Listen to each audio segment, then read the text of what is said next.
Kilo for boxing.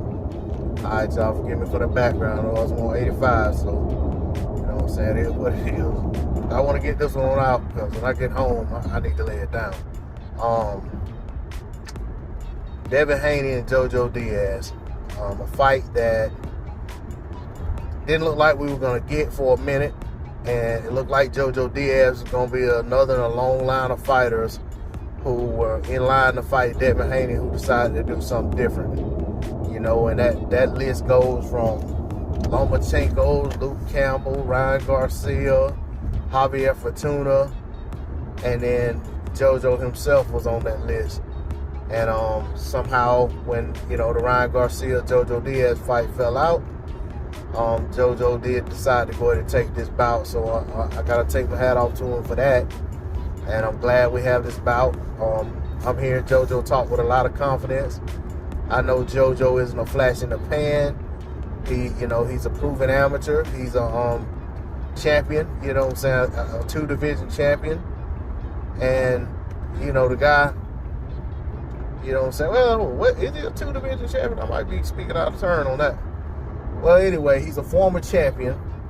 And, you know, the guy, you know what I'm saying, the guy only has a loss to Gary Russell Jr. So I can't knock him for that loss. And I'm not one of those guys who just crap all over guys for losing bouts anyway, because, you know, if you're fighting consistently and trying to challenge yourself to fight the best, sometimes you're going to take that L. But, you know, for me, I honestly feel like Devin Haney just beat a guy that was a tougher challenge than Diaz. Now, that don't mean that the fight can't play out and Diaz be a tougher fighter. I honestly, at the division and just in terms of just looking at who they are, what they do well, I look at Linares as a bigger threat than Jojo Diaz. And I would probably feel that way with either guy versus damn near anybody. But Linares is a little longer in the tooth. He's a little battle tested, a little sharp one, you know, but at the same time, the guy knows how to put punches together. He knows how to fight. He has some attributes that make him, you know what I'm saying, make him a tough challenge for a lot of people. And I'll say that Jojo Diaz, while he also has some things that makes him really good, I just don't think any of those things are going to bode well for him versus Devin Haney.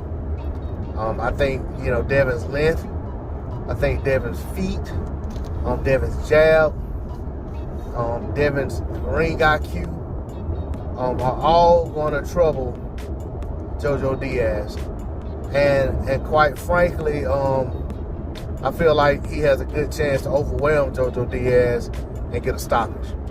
I think I went with I actually picked a winner picked a result in this fight in two different places. And I want to say I may have picked like 9th or 10th round stoppage in both.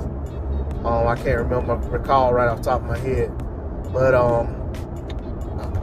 and that's no slight at Jojo Diaz. I just think that from a stylistic matchup standpoint, I just think the things that Diaz does well, in terms of, you know, him throwing volume, you know, him crowding guys when he needs to, making a fight kind of ugly. Just all those things, I just think that I just don't see him troubling Devin to the extent that I think he will need to trouble him to get the win. But, you know, we'll have to see the fight play out.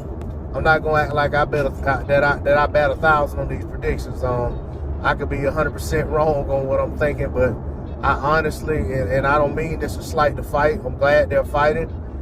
And I know that Jojo is more proven than Devin, you know, even as an amateur and a professional, in terms of who he's been in there against and such, and at stages of their careers, rather. But I honestly think that this is a gross mismatch for Jojo Diaz, and I think it's going to show in the ring come fight night. So that's my prediction. I got Devin Haney with a late stoppage on Jojo Diaz. We'll see how it all plays out. Am I on the money or am I out of my mind? That's all I got on it. Drop your comments in the comment section. Kilo 414 Boxing. Like, share, and subscribe. I'm out. Peace.